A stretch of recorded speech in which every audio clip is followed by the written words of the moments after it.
With the great name of Allah, who is Rahman and Rahim. Today we are going to start lecture number 14 of class 1 maths, which is about ones and tens written in the beads. तो beads में हमें पहले number लिखे हुए हैं, उनका just हमें number लिख देना है. किस तरीके से? यहाँ पे बीड्स ये लिखे हुए हैं, उसका नंबर यहाँ पे टॉप पे लिख देना है. ठीक है, तो बीड्स हमारे पास इस एबाकस, इसको हम कहते हैं एबाकस. इस एबाकस में बीड्स बने हुए हैं, तो हमें यहाँ पे लिखने हैं. ठीक है, तो रफ पेज में हम एक करके दिखाते हैं, फिर आप ये हमें होमवर्क में करके भेज देंगे. ये वाली एक्सरसाइज 6 पेज नंबर 19 की.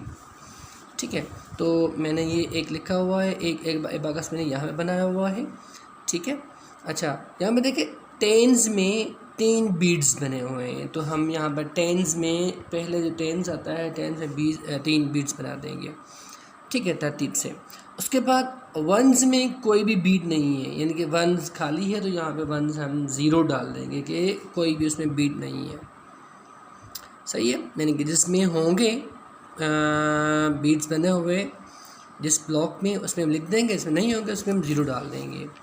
सही है, तो यहाँ पर भी देखें कि पहले इस तरीके से आते हैं, इस तरीके से पहले वंस आता है. अगर इस तरीके से आएगा तो पहले टेंस आएगा, क्योंकि हमारे पास लेवल ही यही है कि टेंस और वंस सीखते हैं. अभी हम 100 नहीं पहुँचे हैं.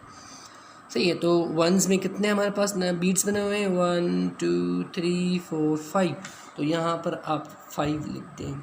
सही है, और टेंस में कोई भी नहीं, तो टेंस से यहाँ पर 0 आ जाएगा, 0 डाल दें आप. सही है, तो इसी तरीके से आप ये सारी एक्सरसाइज हमें हल करके भेज देंगे.